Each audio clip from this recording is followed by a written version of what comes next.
अस्सलाम वालेकुम नाजरीन, मैं हूँ तनवीर अहमद। नाजरीन, आजकल मुस्लिम लीग नून के अंदर एक बयानिए की बहस चल रही है और इस पे बहुत सारी बात हो चुकी है। बुनियादी तौर पे बहुत सारे लोगों को इस बात की समझ नहीं आ रही और पार्टी के अंदर लोगों को समझ नहीं आ रही। जो शहबाज शरीफ और हमज़ा शहबाज, ये मेरा ख्याल है कि पहली दफ़ा किसी भी पॉलिटिकल पार्टी के अंदर वरासत के अलावा कारकर्दगी के बुनियाद पे अगर किसी ने जगह बनाई है तो वो हमज़ा शहबाज हैं और इसी तरह शहबाज शरीफ है। लोग कहते हैं कि वोट बैंक नवाज़ शरीफ का है। यकीनन नवाज़ शरीफ का वोट बैंक होगा, लेकिन नवाज़ शरीफ का वोट बैंक पंजाब में ही क्यों है? KPK में नवाज़ शरीफ। मेरा उन लोगों से सवाल है कि मुस्लिम लीग नून तो चारों सूबों की जमात है, सिंध की जमात है, KPK की जमात है, बलूचिस्तान की जमात है, लेकिन दीगर 3 सूबों में उसकी वो कारकर्दगी नहीं है जो पंजाब में है। इसका सादा सा जवाब ये है कि पंजाब में शहबाज शरीफ हैं, पंजाब में हमज़ा शहबाज हैं। मुस्लिम लीग नून और PTI और दीगर जमातों में जो वाज़ेह फ़र्क है वो शहबाज शरीफ और हमज़ा शहबाज का फ़र्क है।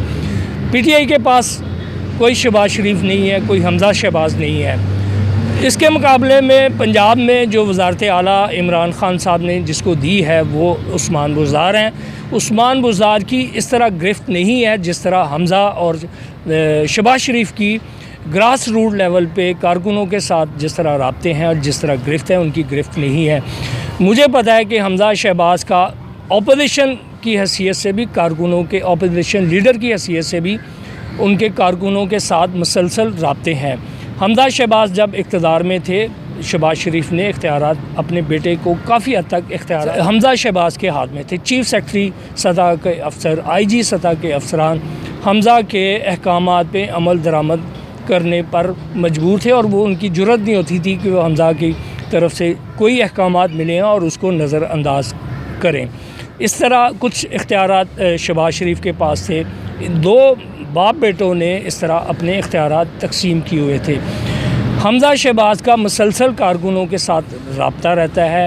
हमज़ा शहबाज को UC सतह के जितने भी चेयरमैन हैं, जितने भी नुमाया कारकुन हैं और काउंसलर हैं, उनके नामों से वो वाकिफ़ हैं। जब वो इक़्तिदार में थे तो हल्का वाइज मुख्तलिफ़ यूनियन कौंसल के कारकुनों के साथ उनके रब्ते थे और वो महीने में एक दफ़ा मुख्तलिफ़ यूनियन कौंसल्स को और वहाँ पे वज़ीर आला हाउस में उनको बुलाते थे और उनके लिए बड़ा एज़ाज़ होता था कि इतना बड़ा शख्सियत वज़ीर आला के बेटे और इतने बाइख्तियार, वो उनके नामों से उनको मुखातब करते हैं, उनको उनके साथ मीटिंग करते हैं। इसी तरह फिर जो काउंसलर होते थे और उनको वो अपने अपने मसाइल लेके हमज़ा शहबाज के पास जाते थे और मुख्तलिफ़ काउंसलर्स को नौकरियां दी गई थी कि अपने अपने हलके में वो कारकुनों को या जो भी ज़रूरतमंद है उनको वो नवाजा करते थे। इसी तरह बेवा फ़ंड था और जहेज़ फ़ंड की मद में जो रकम होती थी वो UC काउंसलर और नाज़मीन के ज़रिए वो अपने अपने हलकों में बेवा ख़वातीन की लिस्टें मरतब की होती थी और उनके पास इख्तियार था कि वो उनको उस फ़ंड से उनकी मदद कर सकें। तो उन्होंने नौकरियां भी दी और इस तरह मुख्तलिफ़ मदों में उन्होंने ये चीज़ अभी तक PTI की समझ में पता नहीं क्यों नहीं आ रही कि वो अपने जो मुतहरक कारकुन हैं जिन्होंने बड़े मुश्किल हालात में पार्टी के साथ खड़े हैं। मैं समझता हूँ कि मुस्लिम लीग के दौरे हुकूमत में तहरीक इंसाफ का साथ देना और तहरीक इंसाफ के लिए काम करना इंतहाई मुश्किल था। उस दौर में जिन लोगों ने PTI के लिए काम किया और PTI को इक़्तिदार में आने के बाद मुसलसल उनको नज़रअंदाज कर रही है। PTI उनको नवाजने का मतलब ये है कि वो अपने हलके में अपने वोट बैंक को में इजाफ़ा करे। ये वो फ़र्क है जो शहबाज शरीफ और उस्मान बुज़दार के दरमियान वाज़ेह फ़र्क है।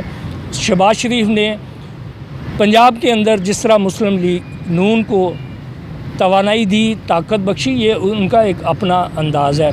इसी तरह मुस्लिम लीग नून, मैं दोबारा फिर यही कहूँगा कि नवाज़ शरीफ का वोट बैंक सिंध में क्यों नहीं है, नवाज़ शरीफ का वोट बैंक बलूचिस्तान में क्यों नहीं है, नवाज़ शरीफ का वोट बैंक KPK में क्यों नहीं? क्योंकि वहाँ पे उनके पास कोई शहबाज शरीफ नहीं है, उनके पास वहाँ पे कोई हमज़ा शहबाज नहीं है। जिनके अवाम के साथ इतने गहरे राब्ते हों। पार्टी के अंदर मैं समझता हूँ ख्वाजा साद रफ़ीक की बड़ी गिरफ्त है, उनकी बड़ी नज़र है अवामी सियासत पे, ग्रास रूट लेवल की सियासत पे उनकी बड़ी गहरी नज़र है। वो भी और पार्टी के अंदर और भी लोग जो मरीम नवाज़ की सियासत है उससे बड़े बेजार से नज़र आते हैं, लेकिन वो खुल के इजहार नहीं कर सकते। पार्टी के अंदर ये बात अब खुल के सामने आ गई है, जिस तरह मरीम बीबी ने एक पार्टी के अजलास में बात की कि हमजा उनके साथ बैठे हुए थे। मैं आपको दावे से कहता हूँ कि अगर पार्टी के मामलात इसी तरह चलते रहे, पंजाब के अंदर जो उनकी मौजूदा हैसियत है, आइंदा आने वाले इंतखाबात में मुस्लिम लीग नून अपनी वो हैसियत खो देगी।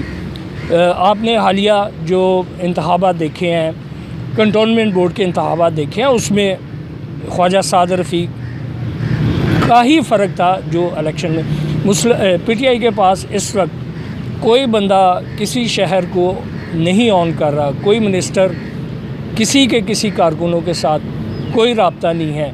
लाहौर की सड़कों का बुरा हाल है, सड़क टूट फूट का शिकार है। बहुत सारे ऐसे प्रोजेक्ट हैं जो साबका हुकूमत ने बनाए थे और उसमें थोड़ा सा काम करना बाकी है, लेकिन बदकिस्मती से मौजूदा हुकूमत पीटीआई की हुकूमत, वो मैंने एक वीडियो में लोहारी गेट में एक गुसल खाना तामीर किया गया, शहबाज शरीफ के दौर में तामीर हुआ। वोकेशनल ट्रेनिंग इंस्टीट्यूट था, उसमें गुसल खाना था, उसमें जिम था, वो हर चीज़ उसकी रेडी है। बस उसके अंदर आपने उसके इंतज़ामात संभालने हैं, लेकिन ताख़ीर की वजह से वो टूट फूट का शिकार है। उसके मीटर उतार लिए गए, उसके 3 फेस के मीटर थे, उसके बहुत सारी चीज़ें वो टूट फूट का शिकार थी, लेकिन पीटीआई की गवर्नमेंट को समझ नहीं आ रही।